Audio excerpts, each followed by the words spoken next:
It was the summer of last year, and I was a broke college student. My parents were happy to help with paying for the education, but my university was in an urban and rather upscale area.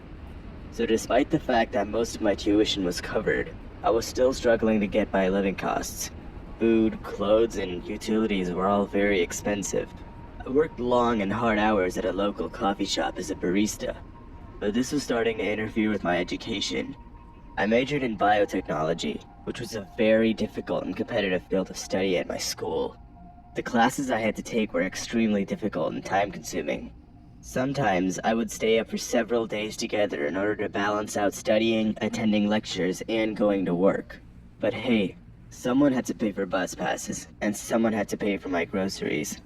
I didn't want to have to sacrifice my grades and future career opportunities solely due to the fact that I needed money right now. The worst part of all this was that I barely had a life of my own. With midterms coming up and finals a few weeks after that, hanging out with friends or just having fun in general really wasn't an option. I needed to make a lot of money fast and quick, something I could preferably do in the comfort of my own dorm. My mind immediately went to online jobs, but none of them seemed legitimate. Most of them required little time, but they obviously paid a little money. I asked an upperclassman friend of mine, and she suggested a couple things. At first, we were thinking of getting a sugar daddy, but that requires sometimes meeting those creepy old men in person, which I wasn't a huge fan of. But then my friend suggested selling a bit more revealing photos of myself online. She claimed that she and many other people she knew had done it loads of times, and you don't even need to show your face or that much of your body. People just pay ridiculous amounts of money even for slightly lewd photos. And considering that my roommate had just moved out with her boyfriend, I figured that this might be my best option. I had this room all to myself, and there was really no harm in doing this at this point. I immediately signed up as an OnlyFans creator.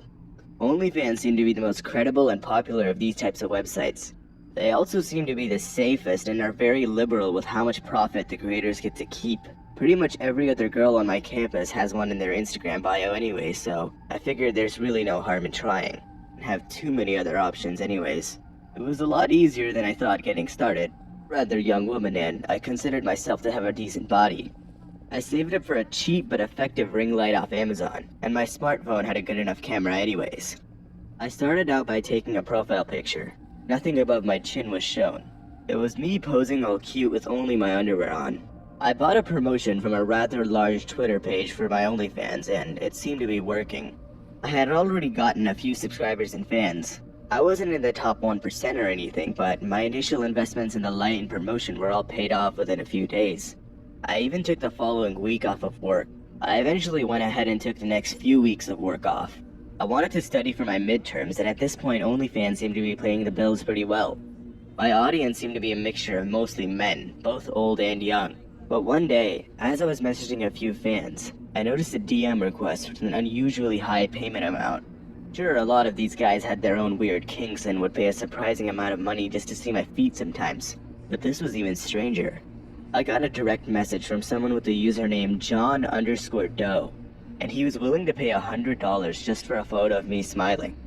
I initially thought he had added an extra zero by accident, so I messaged him back just to make sure that he resends the request with the right amount. But the man was serious. He wanted to see a photo of me smiling for $100. I took a selfie immediately and sent it to him. He paid the amount in full. We kept messaging back and forth. He wanted to see a video of my full body from the neck down. I did, and he paid about $50. He wanted to see a photo of my hands, and I sent those to him as well. After paying unusually high amounts for rather weird photos, he proceeded to ask rather deep and odd questions. Started with things like, how old are you and are you single? And transitioned to much creepier things like, how many partners have you had in the past? Are you living with family? Do you live alone? Are you sexually active as of now? I got extremely weirded out by this, but I didn't want to be rude to the man. After all, he is a really big tipper. But eventually, the man started asking questions like, what STDs do I have? And at this point, I just quit the chat. I continued with my night and went to sleep not thinking much of it. There are plenty of weirdos online, and this man could have just been another one of them. That next day, I had just gotten home from class. The bus was a bit late, and so was I. I opened up my laptop in order to start my night job, if you will, and noticed my OnlyFans had a series of unread messages from John_Doe. the same weirdo from last night. I was hesitant to open them at first, but I did. It was a series of manic, crazy messages. It started off with him offering large sums of money just to talk to me, and then it transitioned to him getting very aggressive and making threats to track me down and attack me just because I ignored him. I had finally had enough. I reported the man to OnlyFans and blocked him. No amount of money was worth his attention, and I eventually just called it a night. I never heard back from John_Doe those next few days. Things went on considerably normal until one afternoon. It was around 4 p.m. and I was in my apartment. I was in the kitchen and I needed some fresh air, so I went outside my balcony to take a few deep breaths. But as I surveyed around the view, I noticed one of my neighbors on their balcony. This obviously wasn't particularly weird, but I noticed he was staring right at my building. It was an old man, looking at me in a somewhat intense or anxious manner. I waved to him as a friendly gesture, but received no reply. That's weird, I thought, but then things got even weirder. The man pulled out a pair of binoculars and stared at me, and then proceeded to scan up and down my building with his binoculars. I was extremely unsettled by this. It was like he was looking for someone. Could it be me? Why would this man be spying on me? I went back inside and tried to shake it off, but then it hit me. John_Doe from the last night. Could this be the man leaving me those messages? Could that creepy OnlyFans man be living right across from me? I knew I didn't have any time to waste, and I immediately reported him to my building. My building security said that they talked to the man and couldn't find any significant enough evidence that the man was doing anything wrong. They even tried telling the police as well, but they dropped the case because, well, they had nothing to report on either. I was very irritated by this, but I never saw the man peeping at me anymore, so I figured he got the message. But one day, I was walking back from a grocery trip. I was only a couple blocks away from my apartment building, and it was mid-evening. It was getting a bit dark, but there were streetlights and my apartment complex was in a rather nice area. Deep down, I knew this was a dumb decision to make because I was a young woman, but hell, I just wanted some food. But as I was walking, I felt watched. Got this weird sense that there were a pair of eyes glued onto me as I was walking down the street. The stairs to my apartment building were only a few blocks away, but as I got more and more creeped out, the distance seemed to get longer and longer. I steadily surveyed my surroundings and noticed the old man across the street. Eyes locked onto me. I couldn't believe it. The man was back at it. I started trying to walk a little faster and heard footsteps behind me. The quicker my footsteps got, the quicker the old man's did as well. At this point, it was a speed walking race with the old man and I. At that point, I started sprinting. I wasn't the fastest runner in the world, but I was much younger than the man. I could hopefully outpace him. Quickly darted around a corner and stood there and waited. I was behind a bus stop and essentially was hiding for my life at this point. I knew I had to try going directly to the police this time, but I needed to get to my apartment or to safety first. Who knew what this man would do to me, especially considering he was the one leaving those crazy messages on my OnlyFans. But to my surprise, a young man noticed me. "You okay, ma'am?" the man asked. The man was around my age, only a tad bit older maybe. He was casually dressed and quite good looking. "Yeah, it's just the man following you," he interrupted. I don't know what to do. I'm scared he'll step out and find me," I said. "Hey, don't worry. I can walk you to your apartment, if that makes you feel a bit better," the man said. I was a bit sketched out at first, obviously, but I accepted the offer. I was afraid for my life at this point, and any help I could get was worth it. The man seemed like a gentleman, and he genuinely wanted to walk me to my apartment building. We chatted a bit about our lives as we were walking, and he didn't really say much about his. The young man went by Jay, and he seemed to be a really nice guy. But as we were getting to my apartment building, there was an old van in the driveway that was never usually there. I had no idea what this random new vehicle was doing in our neighborhood at that time of day, but I just focused on getting to my door. But that's when I heard yelling behind me. "Wait! Wait!" It was the old man from before, and he was running after me, trying to get my attention. But before I could even react or comprehend what was going on, I felt Jay's hand latch onto my shoulders. He threw me into the oddly placed van. I didn't even have time to scream or react. He slammed the door shut and quickly started driving off. I tried my hardest to scream for help and get out of the van, but the back had no windows or access to the front seat. It was all padded down with wooden panels. I couldn't believe it. J was John_Doe. J was the one following me. But what did that mean for the old man? My thought was interrupted by the van coming to a sudden halt. Jay quickly yanked open the back door. The look in his eyes were completely different from when he walked me home. He had this crazed look on his face, almost like he was a different person altogether. He yanked me out of the van after taping my mouth shut and blindfolding me. Jay was pretty tall, and I'm not exactly the strongest person in the world, so I couldn't even resist. He dragged me into a building. I had no idea where I was, and I was freaking out. As he left me in what seemed to be a basement, he started telling me all the awful things he'd do to me and how I shouldn't have ignored him on OnlyFans. He walked away, and I sat there for what could have been only a few minutes, but felt like hours. I had given up all hope. Was this really it? Was this how my life was gonna end? My entire life was flashing back before my eyes. But suddenly, I heard sirens outside. Could it really be the police? Was it just an ambulance or fire truck passing by? Soon, I heard a loud yelling and pounding on the front door, followed by, "Police search warrant! Step out with your hands above your head!" There was a long, intense pause, followed by more commotion.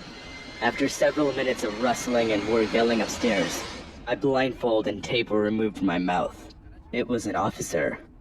They took me to the police station and asked me some questions about Jay. I explained to them the entirety of the OnlyFans situation and showed them screenshots. It turns out the man was mentally ill but was somehow released from the asylum. I asked the police how they found me and they explained everything. It turns out the old man I suspected from before was actually trying to help me. According to the police, Jay had somehow managed to track my IP address through OnlyFans and found out where I lived. He happened to live pretty close by to me, and CCTV footage showed Jay coming to my apartment and analyzing my path home from the same van. The old man was looking through binoculars because he wanted to know why there was a random new vehicle in the neighborhood and what it was doing by my building.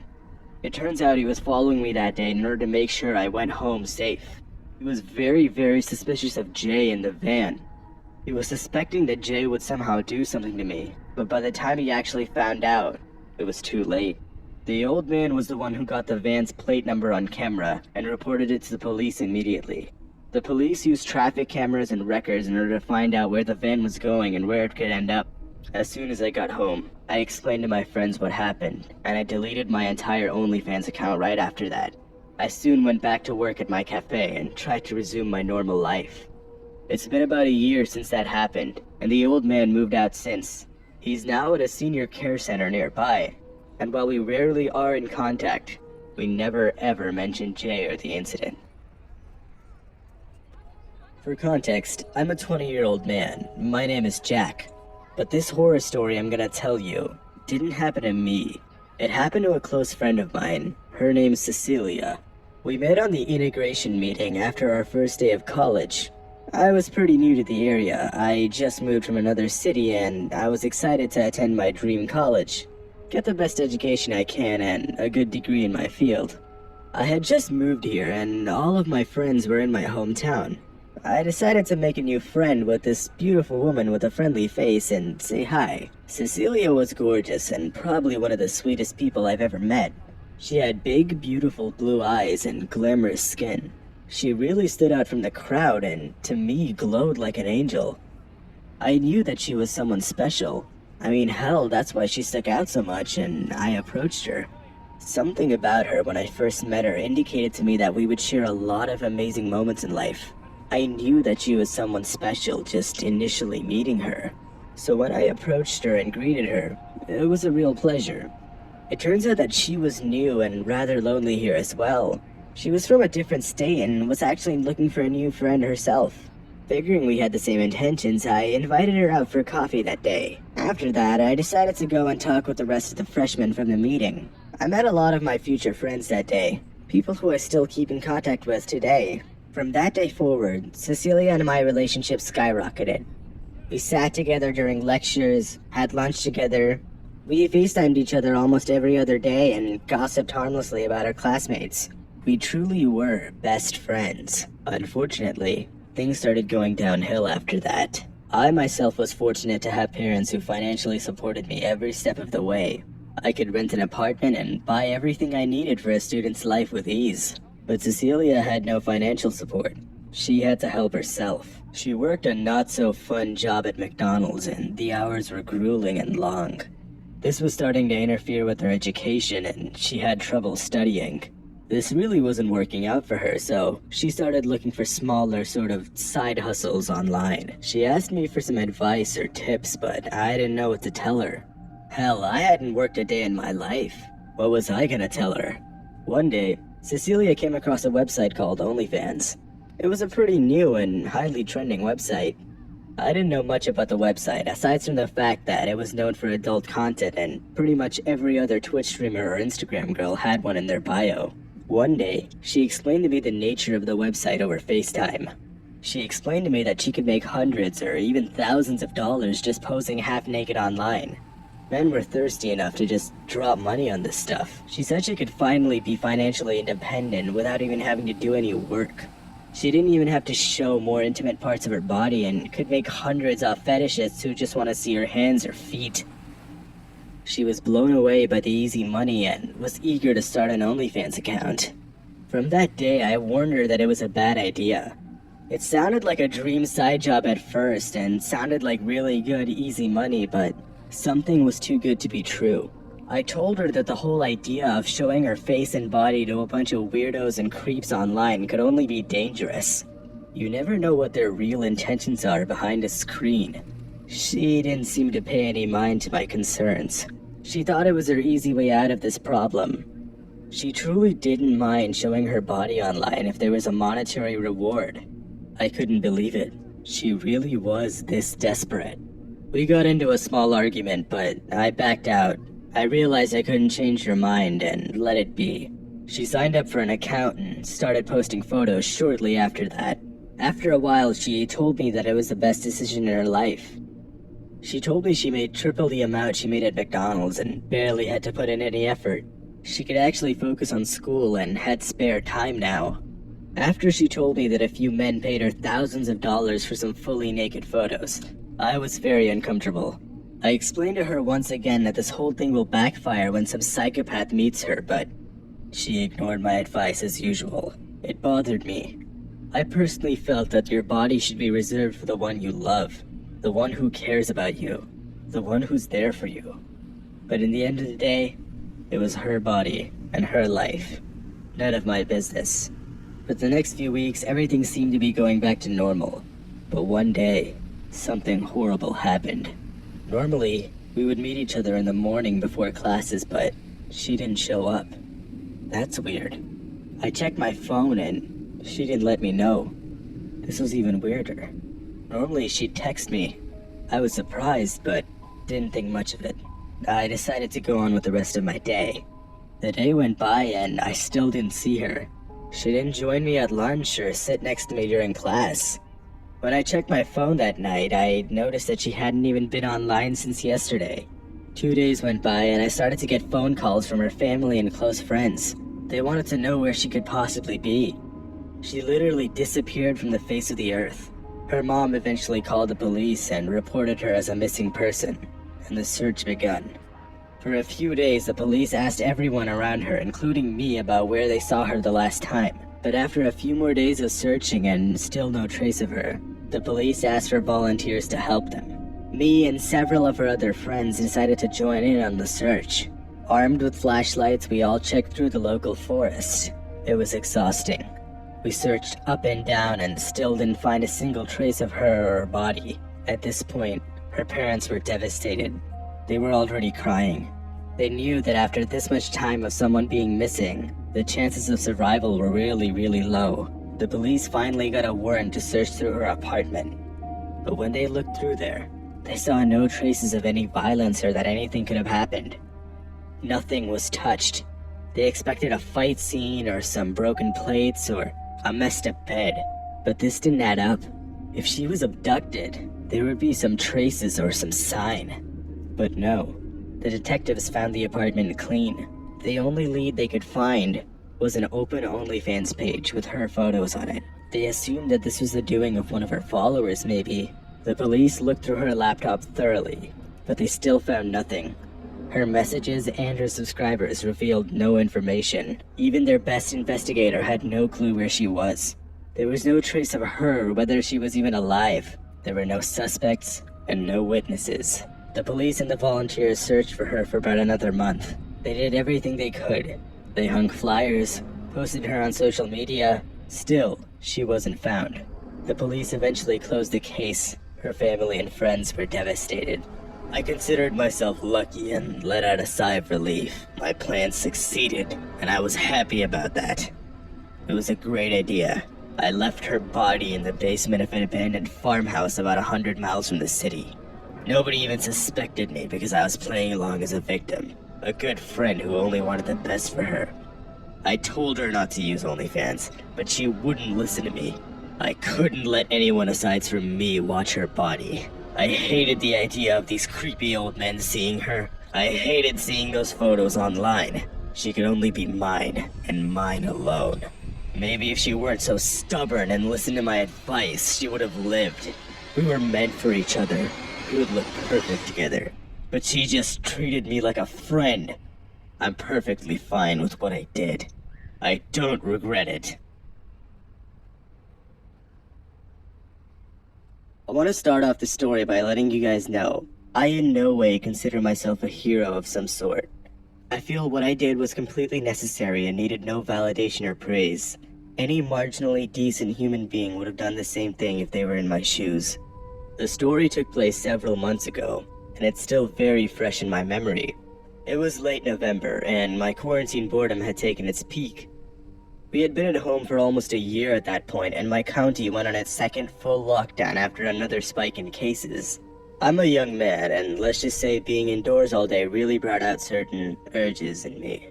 The girl I'd been initially seeing had cut things off, and my sex life was put to a halt. Sure, I had work and a cat to take care of, chores to do, but I can speak for all of us when I say that most of us are pretty riled up in isolation. I found myself scrolling through social media one morning and stumbled across a very attractive girl. She had a little less than 8,000 followers on Instagram and about 3,000 on Twitter. Her name was Anna, and she was unbelievably beautiful. She seemed to be gaining a small bit of traction online. After stalking her socials a bit and finding the link tree in her bio, I found out she has an OnlyFans. Now, normally I don't spend money on this kind of stuff. There's plenty of lewd material online for free, and I had never found a girl on OnlyFans intriguing enough for me to drop the first month's subscription. But Anna was my type, and most importantly, I was bored and horny. I figured if there was a time to say hell with it and try out a website like this, it would be now. So there I was, reluctantly entering my credit card information into OnlyFans. The subscription fee was around $10 a month, $7 for new subscribers. Not that bad if I'm being honest. Now, this was my first time using OnlyFans, but I had to say, I was pleased with what I got. To put it simply, there were a few more exclusive photos of Anna on the front page. I enjoyed scrolling through them a bit. A few days passed by, and I still was occasionally looking at her OnlyFans page.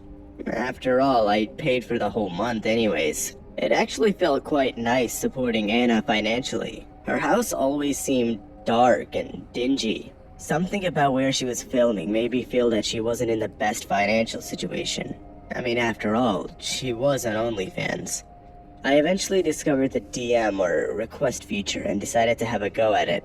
The page had what seemed to be a chat room, similar to an Instagram direct message. It allowed the subscriber to communicate directly with the OnlyFans creator and request certain content and photos. One night, I was even more bored than usual and felt I had $1 or $2 to spare. I logged into my OnlyFans and opened up the direct messages feature. I said hi to Anna and got a response a few minutes later. It was a photo of her holding 2 fingers somewhat sideways over her mouth, seemingly a cute gesture for hello. I didn't immediately feel like asking her to send certain photos, so I tried to have a bit of small talk with her. She dodged almost every single question. Her age, where she's from. The only response I got back was how she's doing. A meager great was what she texted back.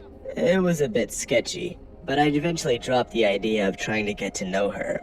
After all, she probably has a bunch of men like me in her DMs. How was I special?